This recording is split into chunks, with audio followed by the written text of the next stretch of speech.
What you think about creation is wrong. Moi. And no, I'm not talking about your religion or the science you learned in school. I'm talking about something far more fundamental. Have you ever wondered what came before day one of the universe? What if I told you that question doesn't even make sense? Get ready to unlearn everything you thought you knew.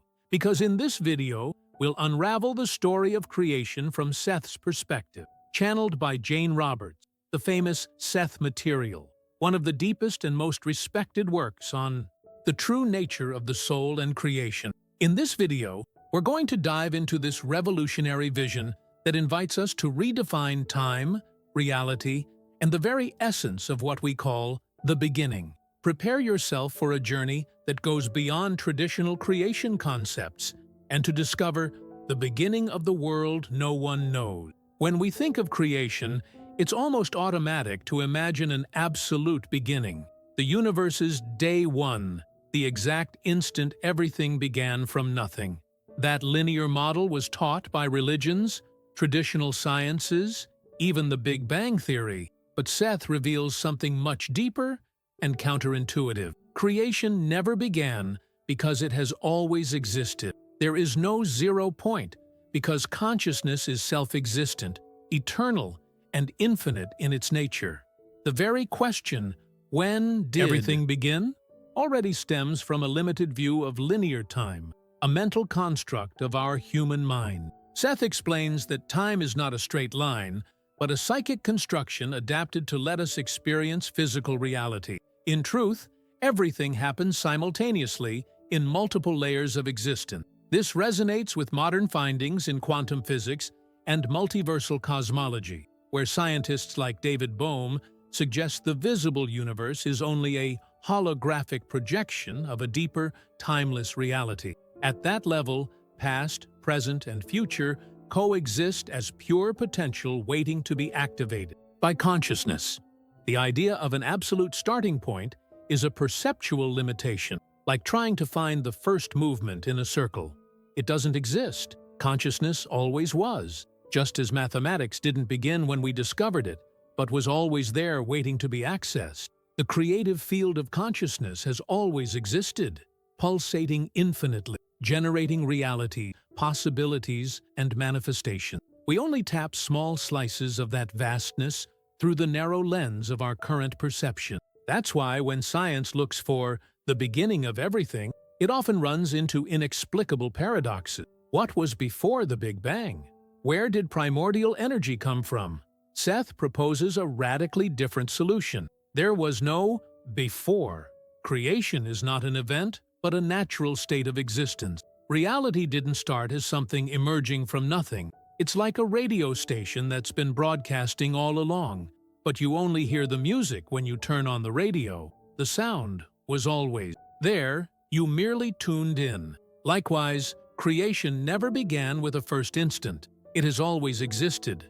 The beginning is just when our consciousness started perceiving what was already happening. This consciousness isn't out there separate from us. It's the very fabric of our existence. Every thought we have, every emotion we feel, is a microcreative event arising from that eternal field. It's as if we're immersed in an ocean of creation that pulses constantly. And within that ocean, each of us actively participates as co-author, even if we're largely unaware. Imagine a river without a source, flowing in all directions at once. That's how creation operates according to Seth. There's no hierarchy of beginning, only different levels of consciousness exploring infinite possible combinations. This view doesn't invalidate known physical laws but places them within a broader framework, where the physical universe is just one of countless possible expressions of ongoing creation. Every emerging reality, every manifest world, is just one of many paths consciousness can explore. If creation had no beginning or end, an inevitable question arises. How does this source constantly generate simultaneous worlds, lives, and realities? Here we enter the grand revelation of the multidimensional God and the true creative nature behind everything that exists. What you're about to hear can shake the foundation of everything you've been taught about who we are and where we come from. According to Seth, humanity's history doesn't follow a single straight line of evolution, as textbooks teach. The creation of civilizations doesn't occur only in linear time, but in multiple simultaneous dimensions. This means that right now, there are other human and non-human civilizations living in parallel reality, at different development levels, all coexisting in distinct vibrational fields. Think of it like a building with many floors inhabited by different people, but within the same structure. The universe houses countless civilizations on parallel reality levels. Some are alternate versions of Earth, where collective choices led to completely different outcomes. In some, wars never happened. In others, technologies advanced centuries beyond our own. Each reality is sustained by a unique set of collective and individual decisions. Modern theorists of multiverses and quantum mechanics even explore this concept. Hugh Everett's many worlds interpretation suggests every choice spawns a new reality branch. Seth goes further, asserting that we ourselves exist simultaneously in many of those versions, each living its own life experience and creating in different contexts. This leads to sophisticated reincarnation systems. We don't reincarnate only within our known historical line. Many souls experience parallel realities in simultaneous incarnation. While you live your life now, other versions of you may be exploring different paths in realities our physical senses can't detect. They're like learning windows open in multiple rooms at once. This system lets the soul experience a vast variety of possibilities. For example, you may have chosen to incarnate now to learn how to handle fear. In another version, you're addressing leadership issues. In another, you face extreme wealth or poverty. Each scenario helps the soul expand its understanding of itself and creation. There's no single learning path, only multiple parallel paths happening concurrently. That's why we often have dreams, déjà vu, or strong intuitions that defy logical explanation. These are often echoes of parallel experiences leaking into our current conscious field.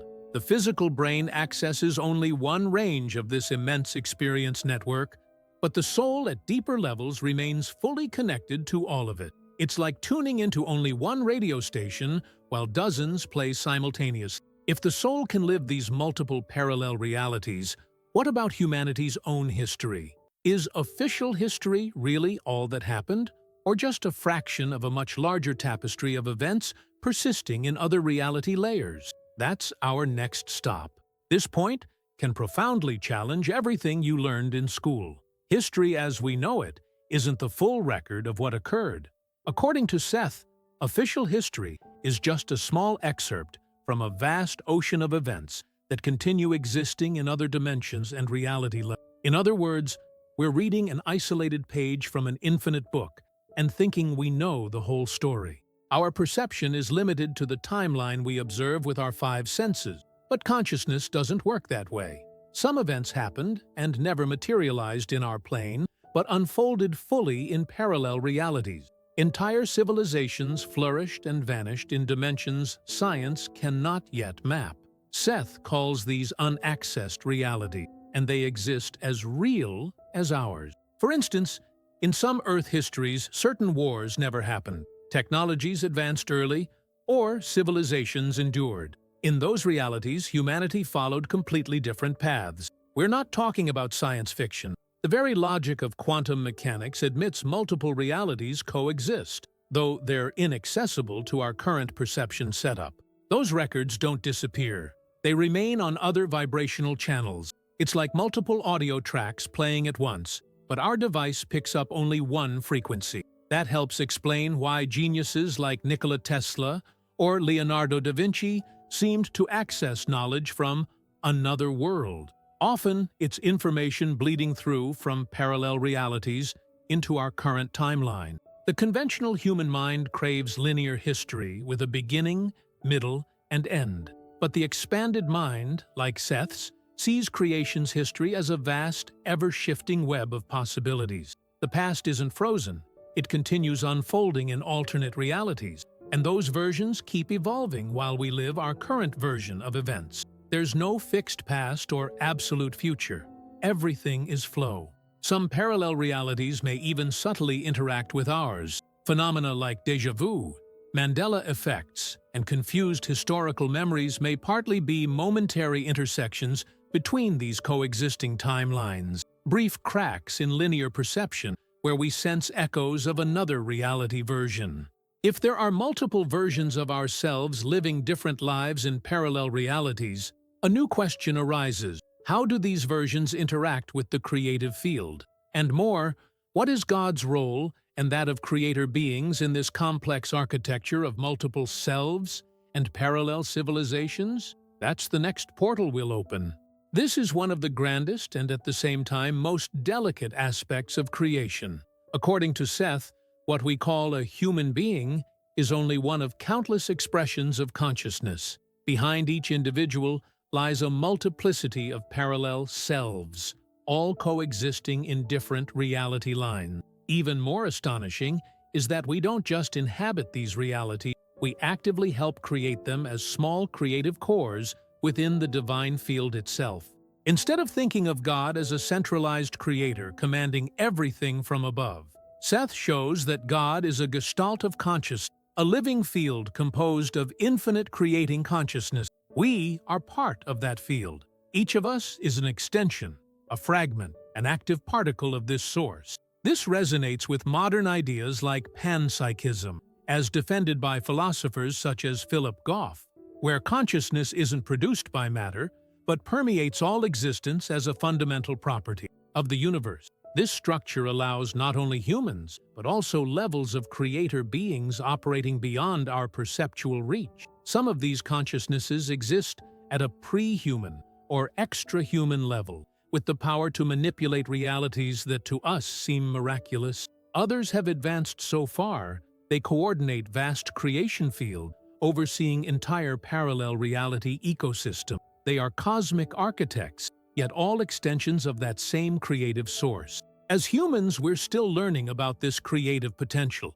Every choice we make, every intention we hold, shapes our immediate universe. That's why spiritual responsibility isn't about dogmas or external punishment, but about understanding that at every moment we emit frequencies that reorganize probabilities around us. Even unknowingly, we're active co-creators. Seth explains our higher self isn't limited to the current experience. It encompasses all our parallel lives, all branches, all reality lines where we act simultaneously. This greater self manages a vast network of experiences. Some versions of us may be living in civilizations far more advanced technologically, spiritually, or even in non-physical existence forms.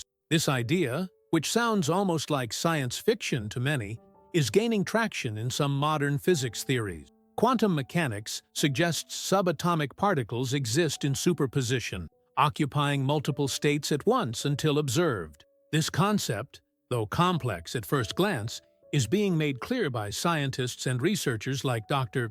Joe Dispenza. He says, "Before anything exists in the physical world, it exists as pure possibility in the quantum field, an invisible ocean where infinite versions of everything that can happen in your life already exist. Only when your consciousness focuses attention on one of those possibilities does it collapse into reality." Dispenza offers a simple example. Imagine the quantum field as an infinite menu. Everything is listed: health, disease, wealth, scarcity, success, failure. When you place your attention and emotional energy on one option, you begin drawing it into your physical experience. The act of observing, feeling, and believing activates that possibility and brings it into your reality. That's how your mind creates your life, even if you don't realize you're doing it. A simple everyday example. You buy a specific car brand or start thinking about a red car, and suddenly you see that car everywhere. It was already there, but because you weren't paying attention, your brain filtered it out. When your focus shifts, what was invisible becomes visible. What changed? Your focus opened space for a reality that always existed, but didn't enter your conscious experience until your attention and energy aligned with that frequency. Your observation altered what you perceive. Seth takes this even deeper. The same happens with our entire lives. We exist in multiple versions of ourselves simultaneously. Multiple timelines, multiple life scenarios, multiple stories. but we only become aware of the version we're focused on now. The others keep existing on parallel planes, even if we're not conscious of them at this moment. Knowing this leads to the central question. If creation never began and never ends, is there a fixed destiny? Or are we all immersed in an infinite ocean of possibilities where each of our choices activates a new beginning? Let's explore that now. Here lies the deepest essence of all Seth's teachings. The soul doesn't move toward an end. There is no final point, no finish line where everything completes and stops. What exists is an eternal movement of creative expansion. The very nature of consciousness is to generate new possibilities, new worlds, new experience. Whenever something seems to conclude, it's actually just the starting point for a new creation cycle. The idea of an end belongs to the human linear mind that seeks a beginning, middle, and end for everything. But at the soul level, no such limitation exists. Each accumulated experience becomes the fuel for the next creation, like an artist who, upon finishing one work, feels compelled to start another. The soul constantly expands its field of action, creating ever more refined, complex, and profound reality. This expansion doesn't happen only individually. Each choice we make not only affects our reality line, but feeds the Creator's field as a whole. We are small, generating sources of new combinations within the greater consciousness. Every lesson learned, every triumph, every challenge transformed into wisdom amplifies the field of possibilities not only for us, but for all consciousnesses sharing that immense creative ocean. Seth shows the soul doesn't seek perfection, but a diversity of experience. We're not here to get everything right at once, but to explore existence's infinite facet. That's why lives are so different. Realities contrast so sharply, and possibilities seem opposed. Each path offers a unique learning opportunity. There's no absolute mistake, only learning and an expansion of conscious creative capacity. Even what we call suffering has a function in this expansion. Every pain we endure, when understood, gives us new perspectives and choices. It lets the soul refine its self-understanding and comprehension of the universe. That's why some souls choose difficult experiences. They seek learning angles they haven't yet explored. Just as a climber seeks the highest mountain, not to suffer, but to test limits and grow.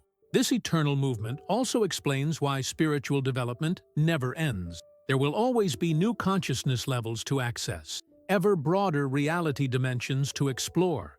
It's like an endless game where each completed level reveals a richer, more challenging layer, always leading the soul to higher creation and understanding levels. And here, the linear mind gets lost. While we seek a fixed, definitive meaning for existence, Seth shows the true meaning lies in the very act of creating, expanding, existing in motion.